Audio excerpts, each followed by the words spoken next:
Good morning. My name is Angie Hannon and I'm running for position 1 for the Fort Bend ISD School Board. I've been out this morning delivering signs. Thank you to those people who are supporting me with a yard sign. I really appreciate that. Thanks to all my volunteers. I wanted to take a minute this morning to reflect on some things that I've heard and seen over the last several weeks regarding data for students. I know that our children, including my own, they are more than data points on a graph. They are more than numbers on a chart. But the undeniable fact is data helps us improve programs, and we have to have high quality data when we're looking at how to make instruction better for our students. So I've heard some of our current board members bragging that we have no failing schools in Fort Bend ISD, and I'm not quite sure that's a bragging point. We do have a number of schools, 3 I think, that are rated D in the school ranking system.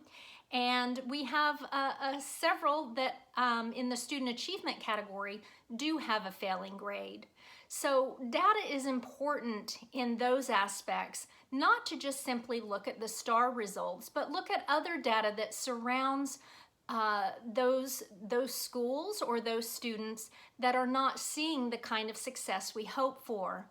So when we look at program evaluation, which is a very high priority for me, whether that's looking at ESL programs, bilingual, GT, special ed, programs for our dyslexic students, maybe that's AVID, maybe that's EDGE, we really must look at student feedback carefully. We must look at our teacher feedback carefully.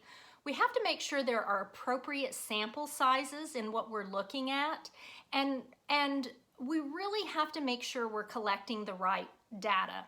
And so when I watched the board meeting this week and I saw some of the data regarding REN 360, it did bring some concerns to me because there was an exceptional growth pattern in the early grades.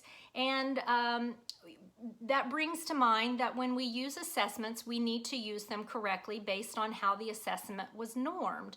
And REN 360 clearly says that the assessment is not supposed to be given at home.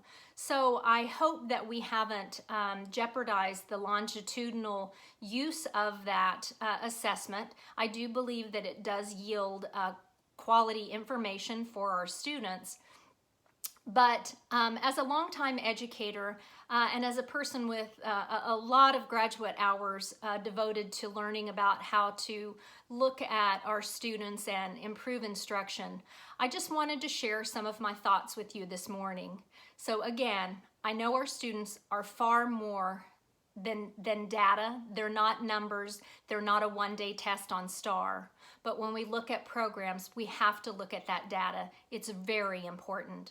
So if that is important to you, please remember Angie Hannon when you go to the polls. We still have, I think, 8 days left of early voting through the October 30th. November 3rd is election day. You guys, take care, be safe. Have a great day.